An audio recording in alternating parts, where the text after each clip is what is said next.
구약의 역사를 보면 선지자들이 있었습니다. 선지자들은 사실 그 시대의 등불 혹은 그 시대를 대변하는 소리였다, 이렇게 볼 수 있습니다. 시대가 아무리 어두웠어도 선지자들이 있다면 선지자들을 통해서 하나님은 하나님의 뜻을 밝히시고 하나님의 뜻으로 인도하는 하나님의 백성들을 남겨두셨습니다. 선지자들은 하나님의 마음을 느끼고 있는 사람들이었습니다. 그들은 하나님을 향한 그 백성들이 어떤 모습인지 볼 수 있는 자들이었습니다. 특별히 백성들의 연약한 모습을 정확히 볼 수 있는 눈을 가지고 있었습니다. 하나님의 뜻과 계획을 듣기도 하고 알기도 해서 결국 하나님이 세상을 향하여 하시고자 하는 그 소리를 내는 사람들이었습니다. 여러분, 오늘 말씀 앞에 나오면서 선지자들을 사랑하시기를 바랍니다. 그리고 나도 이 시대에 선지자와 같은 역할을 할 수 있기를 소망하고 기대해 보시기 바랍니다.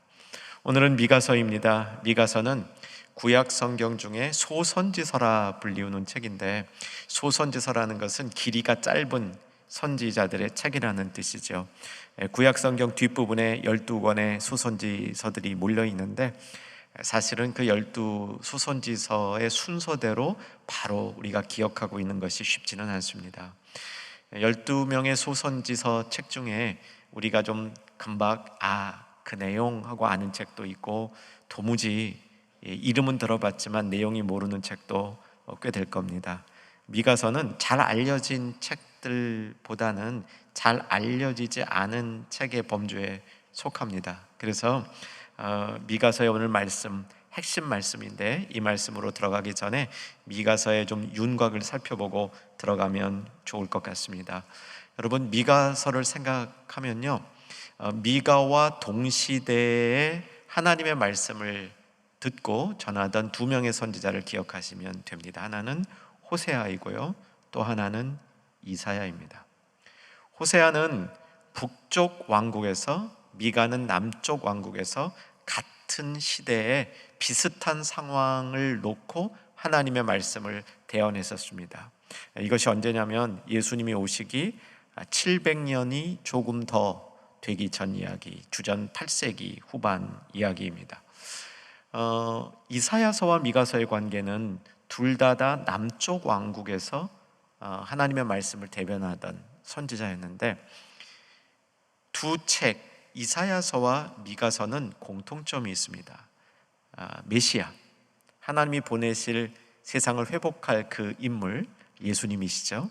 그 메시아를 통해서 국지적인 것이 아니라 온 우주가 회복되는 종말적 메시지를 증거하고 있다라는 점에서 비슷한데, 이 다음 말씀을 머릿속에 넣어두시면 유익합니다. 미가서를 작은 이사야서다, 그렇게 설명하기도 합니다. 내용에 비슷한 부분이 많이 있기 때문이죠. 그렇다면 그 메시지의 내용은 무엇입니까? 돌이키라는 겁니다. 하나님께로 돌아가야 한다는 겁니다. 그렇지 않으면 심판을 받게 된다는 이야기를 하는 겁니다. 아무나 돌아갈 수 있는 것은 아니고요, 돌아갈 수 있는 것도 하나님이 정한 사람이 돌아갈 수 있는데 이들을 남은 자라, 이렇게 미가서에서 얘기합니다. 오늘 본문은 6장인데 5장 끝부분을 읽어보면 남은 자들을 통해서 하나님께서 하나님 백성을 돌이켜서 심판을 면하게 할 것이다, 이렇게 설명을 합니다.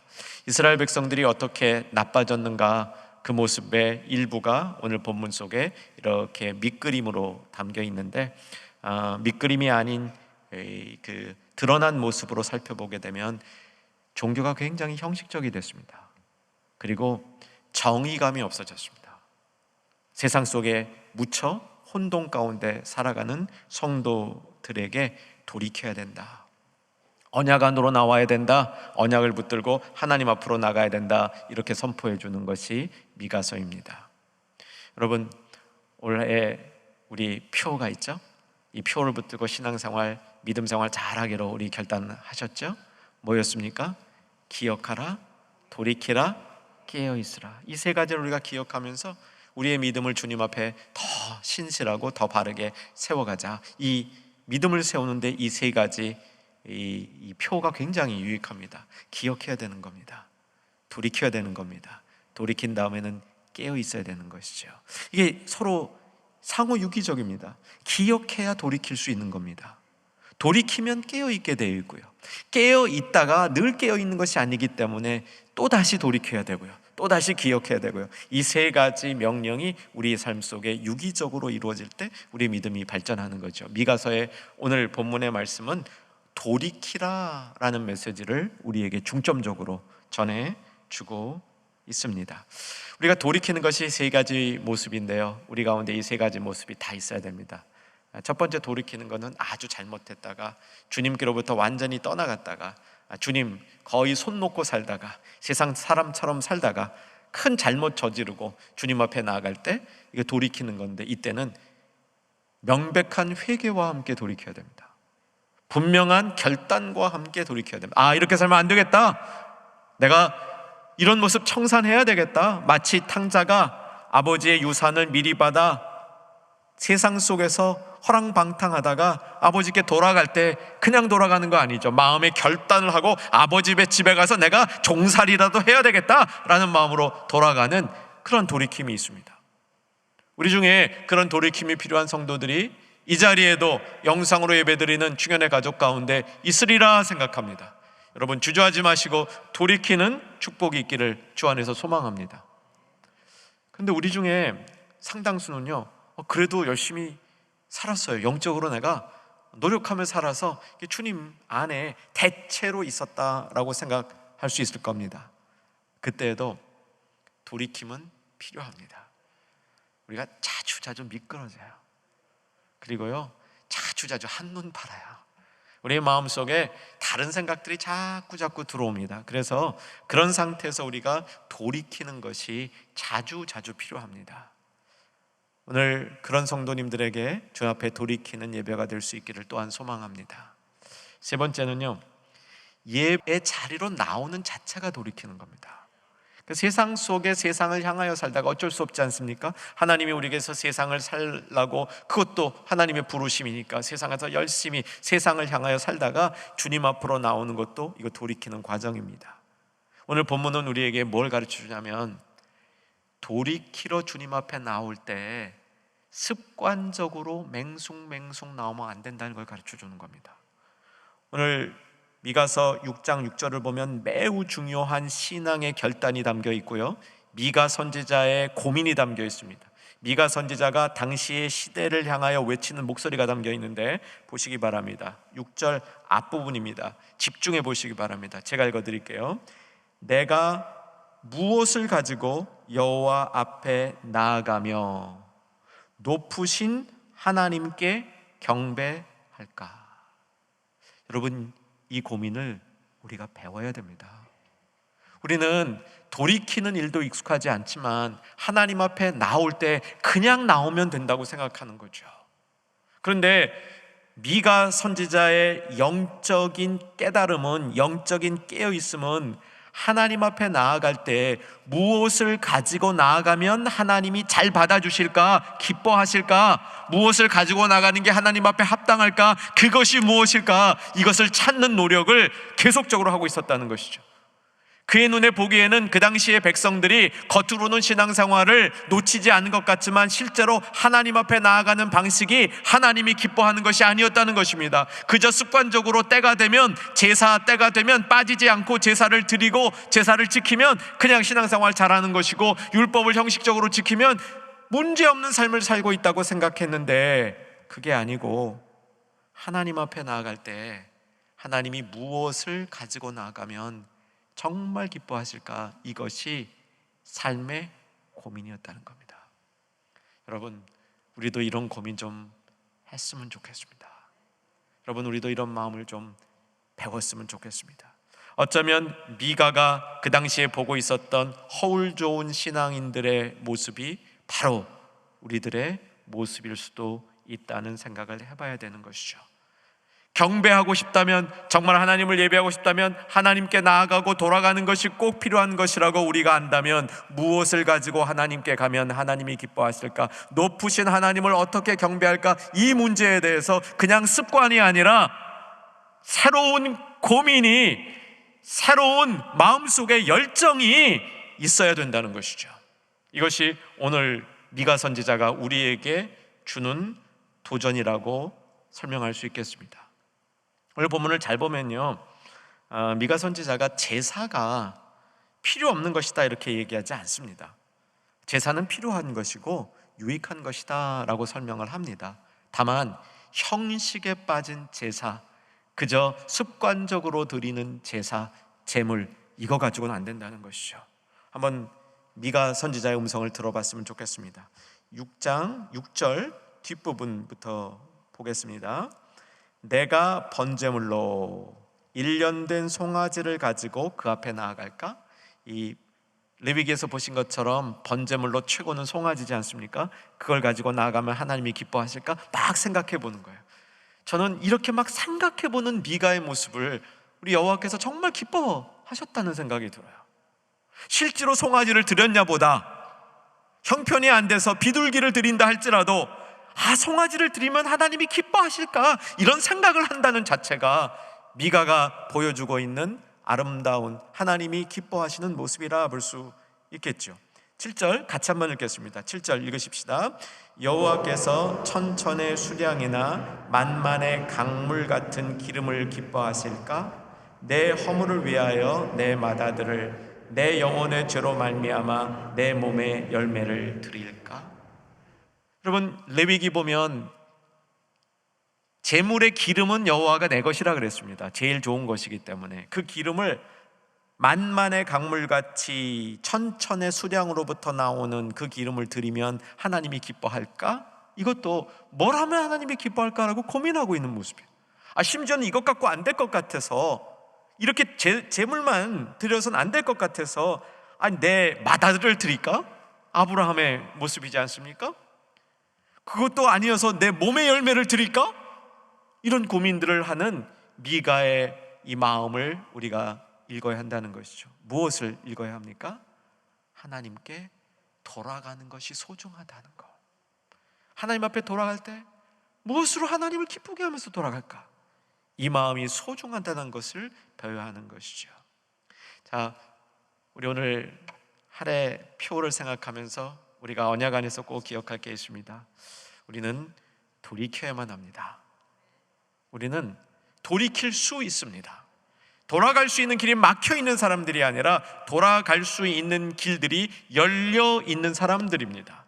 그런데 그 돌아가는 길을 어떻게 하면 하나님이 기뻐하는 모습으로 돌아갈까?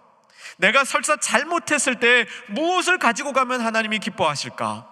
이 마음을 우리 속에 간직하고 이 열정이 있는 성도들이 될 때에 미가서가 이야기하는 축복의 사람들이 되는 거죠. 여러분, 올 한 해 동안 많이 돌이키는 저와 여러분 되기를 주 안에서 소망합니다. 잘 돌이키는 훈련이 올 한 해 동안 있어야 되는데, 그러기 위해서 오늘 말씀을 우리가 꼭 기억해야 될 심령에 담는 말씀으로 삼아야 한다는 것이죠. 하나님이 정말 기뻐하시는 것은 하나님과의 관계입니다.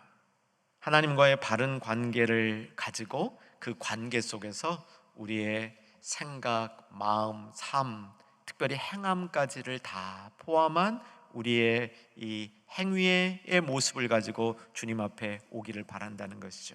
그 내용이 8절에 담겨 있습니다. 자, 돌이키기를 소망하시는 분들 8절을 꼭 기억하시고 암송하셔야 됩니다. 세 가지 하나님이 요구하는 것이 나오는데 한번 읽으면서 우리 심령 속에 다 새겨두십시다. 제가 먼저 읽고 중간에 여러분에게 함께 읽도록 이제 말씀드리겠습니다. 사람아, 주께서 선한 것이 무엇임을 내게 보이셨나니. 이게 기초입니다. 이게 있기 때문에 돌아갈 수 있는 겁니다. 이게 있기 때문에 주님이 원하시는 것을 할 수 있는 겁니다. 선한 것을 하나님이 보여주셨답니다. 그리고 요구하십니다. 같이 읽겠습니다. 시작.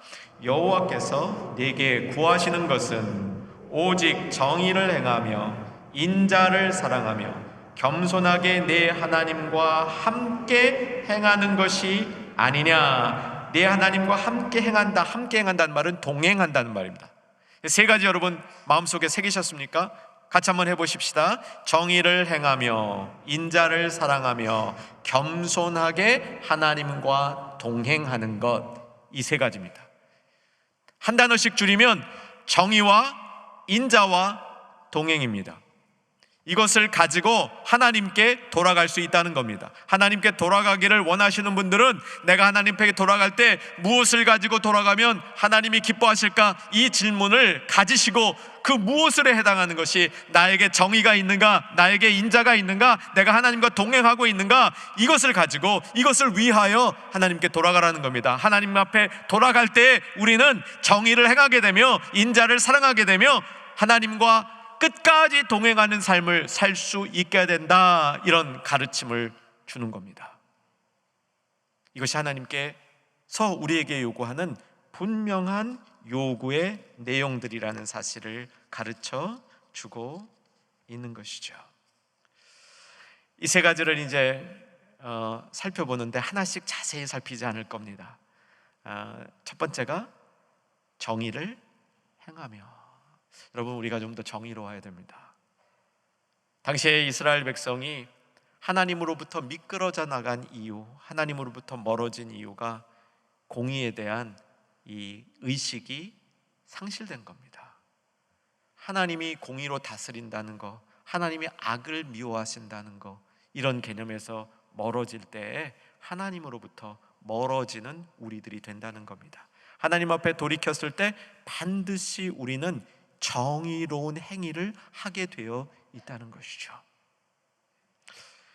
두 번째, 인자를 사랑하며. 여기서 말하는 인자는 하나님의 아들 인자가 아닙니다. 사람 인자, 아들 자자가 아니고 한자로는 다 아시겠지만 이렇게 쓰는 겁니다. 어질 인자를 쓰고 있습니다. 그리고 자비로울 할 때 사랑, 이렇게 어진 사랑, 이렇게 설명하는 겁니다. 이 풍성함을 위한 거죠. 하나님의 어진 마음, 이것이 8절에서 얘기하면 하나님이 선한 것을 너에게 보여주셨음에, 하나님의 성품하고 관련이 있는 거죠. 구약으로는 여기서 말하는 인자를 사랑하며 했을 때 인자가 헤세드라는 단어입니다. 이 단어는 여러분 그냥 우리 평신도들도요 알아두면 좋을 히브리어입니다. 히브리어 가운데 꼭 알아두면 좋을 게 몇 개 있잖아요. 그 중에 하나예요. 헤세드. 그래서 한번 따라해 보시면 더 암기하는 데 도움이 될 것 같아요. 한 번만 따라 하십시다. 헤세드. 네, 이 헤세드는 인자, 어진 사랑, 아주 계속되어지면서 풍성한 사랑, 이걸 얘기할 때, 그러니까 하나님의 사랑을 얘기할 때 인자라는 말을 씁니다. 헤세드라는 말을 쓰고요. 다른 곳에서는 인애라고도 번역을 합니다. 인자, 인애, 같은 말로 보시면 좋을 것 같아요. 오히려 인애라는 말이 더 많이 쓰이고 있습니다. 지금 미가서 6장을 보고 있는데 7장으로 가보시면요, 7장 끝부분에, 그러니까 미가서를 끝낼 때 하나님이 어떤 분이신가를 이제 선포하며 끝내게 되는데, 그 하나님의 성품으로 인애를 말씀하고 있습니다. 18절 보시면 저 중간쯤에 한 셋째 줄로 가면요, 인애를 기뻐하심으로, 하나님이 인애를 기뻐하신다는 거, 사람들이 베푸는 인애를, 왜냐하면 하나님이 인애하신 분이기 때문에 그런 것이죠. 20절 가면 같이 20절 읽어봐도 좋겠습니다. 읽습니다. 주께서 옛적에 우리 조상들에게 맹세하신 대로 야곱에게 무엇을? 성실을 베푸시며 아브라함에게 무엇을? 인애를 더하시리라. 하나님이 야곱에게 언약을 베푸시고 아브라함에게 언약을 베푸신다는 말을 바꿔서 성실과 인애로 설명한 거예요. 하나님의 언약의 핵심적인 단어가, 하나님은 성실하시고 신실하시고 변함이 없으시고 그리고 인애, 사랑이 많으시다, 이렇게 설명하고 있는 겁니다. 이 인애, 인자라는 말 속에 들어있는 의미를 구약학자들은 충성심이 그 본질이라 이렇게 설명합니다. 우리가 하나님 앞에 돌아갈 때 무엇을 가지고 하나님 앞에 돌아갈 것인가? 인자를 사랑하며. 이 말 속에는 하나님, 내가 하나님 앞에 더 충성하겠습니다, 이 마음을 가지고 돌아가는 것이다. 이렇게 해석하면 좋습니다. 이미지로는 잘 연결이 안 돼요. 인자를 사랑하는 것과 하나님 내가 충성하겠습니다, 이것은 이미지로는 잘 연결이 안 되는데, 그래서 오늘 여러분 지식으로 좀 연결해 두시기 바랍니다. 하나님의 인자를 사랑하는 것은 하나님 앞에 충성을 다짐하는 겁니다. 여러분 그러실 수 있겠습니까? 하나님 앞에 충성을 다짐할 수 있겠습니까? 저는 하나님 앞에 충성을 다짐할 수 있습니다. 그 이유 중에 하나는 하나님이 우리에게 참 신실하세요. 하나님이 우리에게 신실하신 그 신실함 속에 우리를 향한 충성이 담겨 있습니다. 그러니까 내가 하나님께 충성을 먼저 맹세하는 게 아니고 하나님이 하나님의 충성을 우리에게 보여주신 거예요. 그래서 우리는 하나님의 성품을 닮아가는 모습으로, 하나님과 일치되어가는 모습으로 인자를 사랑해야 되는 것입니다. 여러분, 언약관계란가 이런 것입니다. 하나님이 우리를 사랑하셨습니다. 그 사랑의 근거에서 하나님과 우리의 관계가 맺어진 겁니다. 우리가 그 사랑에 반응할 때 우리는 어떻게 반응하냐면, 하나님 그래서 순종하겠습니다. 하나님 그래서 그 뜻을 우리가 따르겠습니다. 그래서 우리가 하나님 우리를 사랑해 주셔서 우리가 하나님을 경배하겠습니다. 이게 우리가 하나님을 그 사랑에 반응하는 모습이죠. 이 기본적인 하나님의 반응과 하나님의 사랑 속에 공통적으로 담겨 있는 것이 충성심이라는 겁니다. 사랑하는 여러분, 인자를 사랑하십시다. 하나님 앞에 우리가 돌아갈 때 무엇으로 돌아갈까? 내 안에 인자를 사랑하는 마음이 있는지를 점검하십시다. 그렇게 될 때 같이 정의를 사랑하는 마음이 쉽게 생길 수 있다는 겁니다. 하나님과 동행할 수 있는 일이 쉽게 생길 수 있다는 겁니다. 하나님께 돌아갈 수 있습니다. 돌아가는 길이 열려 있습니다. 돌아가는 걸 하나님이 기뻐하십니다. 아멘이시죠? 그러기 위해서 우리는 인자를 사랑하는 우리의 영적인 노력, 삶의 노력이 계속되어야 된다는 사실이죠. 우리가 기억하고 돌이키고 깨어있는 길은 그냥 돌이키는 게 아닙니다. 알고 돌이켜야 돼요. 알고 돌이켜요. 가끔 회개하시는 분을 보면요, 회개를 하는데 이렇게 하는 분 있어요. 무조건 잘못했습니다. 하나님 앞에 무조건 잘못했습니다. 이게 근데 좀 미안한 마음은 있는 것 같아요. 하나님께 죄송한 마음은 있는 것 같은데 뭐가 죄송한지 정확히 몰라. 그리고 그 회개한 다음에 뭐를 고쳐야 될지도 의식이 없어. 근데 일단 하나님 죄송합니다, 급하니까, 삶이 좀 어려우니까, 급하니까 이렇게 주님 죄송합니다 라고 돌이키는 모습이 있기는 한데, 오늘 본문은 우리에게 무엇을 위하여, 왜, 어떻게, 무엇을 가지고 하나님 앞에 나아갈까? 여러분, 세 가지 다 기억 못하시면요, 인자를 사랑하자, 하나님께 충성하자, 하나님이 나에게 충성되이 행하시는 것을 내가 그것을 온전히 받자, 이 마음으로 주님 앞에 돌아갈 수 있다는 사실이죠.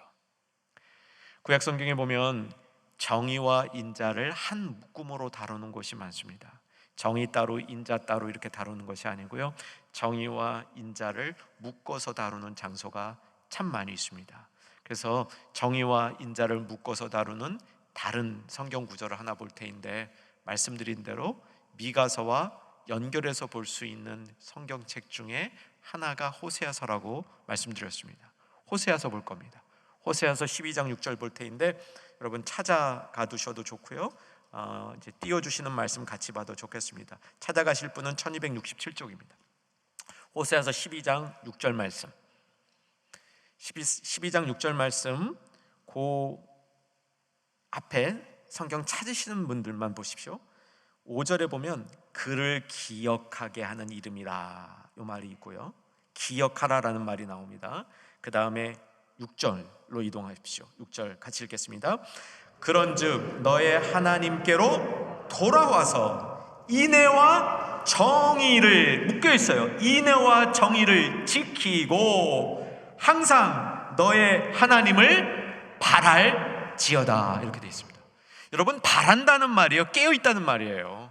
소망 가운데 깨어있는 모습을 바란다, 이렇게 얘기하는 겁니다. 우리가 하나님을 바랄 때 깨어있게 되어 있습니다. 아니, 하나님을 바랐는데 깨어있지 않고 어떻게 바라요?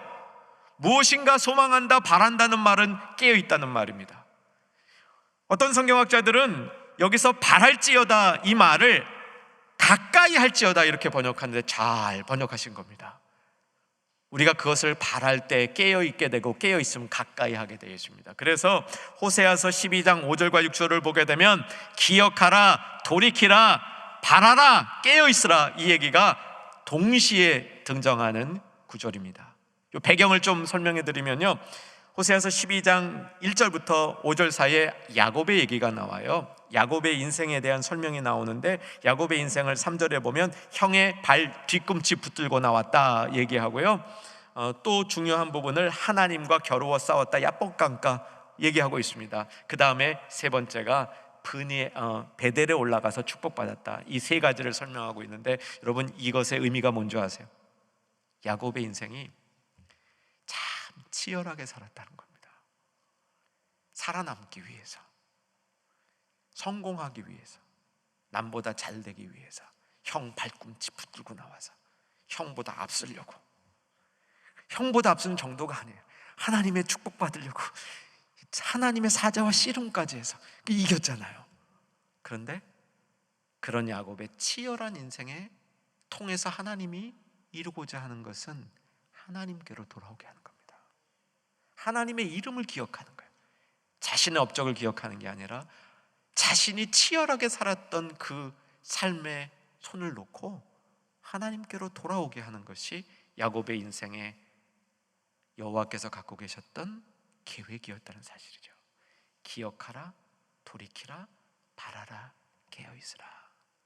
호세아서에서 주는 음성이라는 사실입니다. 이제 말씀을 정리해 보십시다. 구약에서도요, 오늘 미가서에서 보는 것처럼 형식적인 제사 드리고 제물 바치는 것으로 하나님 앞에 돌아올 수 있다라고 얘기하지 않습니다. 하나님 앞에 돌아오려면 마음으로 열심히 추구해야 되는 거죠. 무엇으로 하나님 앞에 나아갈까? 어떻게 하면 하나님께 더 좋은 예배를 드리며 하나님 앞에 더 신실한 삶을 살 수 있을까 연구하고 그것을 마음속에 추구해야 된다는 것이죠. 그 바람이 있어야 된다는 겁니다. 그 열정이 있어야 된다는 겁니다. 그저 때가 되면 주일 되니까 오늘 교회 간다, 이것도 감사하죠. 그냥 교회 갈 때 습관적으로 성경 들고 간다, 안 들고 온 사람보다 훨씬 낫죠. 아이가 하나님 앞에 그래도 약정한 내가 예물은 챙겨 갖고 간다, 괜찮은 신앙으로 보입니다. 그런데 거기에 만족하는 신앙이 아니라는 거예요. 정말 하나님 앞에 무엇을 가지고 나아가면 하나님이 기뻐 받아주실까, 이것을 가지고 인생을 살아가는 그 사람을 하나님이 기뻐하시는 사람이라는 것입니다. 여러분, 이런 분들을 하나님이 부르셨습니다. 하나님께 돌아올 수 있는 길이 열렸다 그랬는데요, 하나님께 돌아올 수 있는 길은 사실은 구약시대 때는 아무에게나 열린 게 아니었습니다. 남은 자들에게만 열렸습니다. 남은 자들에게. 미가서 잠깐만 다시 볼까요? 미가서 5장으로 한번 가보셔요. 앞에 장 미가서 5장으로 가보시면 5장 시작하는 부분이 우리가 잘 아는 구절이에요. 베들레헴 에브라다야, 너는 유다 족속 중에 작을지라도 이스라엘을 다스리는 자가 내게로 나올 것이라. 예수님에 대한 예언 아니에요, 그죠? 그 예수님에 대한 예언을 얼마나 명쾌하게 해주냐면 4절에 가면 그가 여호와의 능력과 그의 하나님 여호와의 이름의 위엄을 의지하고 서서 그 다음 목축하리니, 목양자란 말에 목자라는 말로 그 메시아를 설명하고 있는데, 이 목자가 와서 할 일을 뭐라고 얘기하냐면, 복잡하고 길지만 7절과 8절에 보면 남은 자들을 돌아오게 한다, 그 얘기예요. 남은 자들을 돌아오게 한다. 그 남은 자들이 돌아올 때 미가 선지자가 어떻게 하나님을 기쁘게 할 것인가, 돌아올 때 무엇으로 하나님을 기쁘게 할 것인가 설명하면서 정의, 인애, 동행, 이것을 하나님이 요구하신다라고 말씀하시는 것이 미가서의 골자인 것입니다. 사랑하는 여러분, 이 시대에 우리의 할 일을 생각해 보십시다.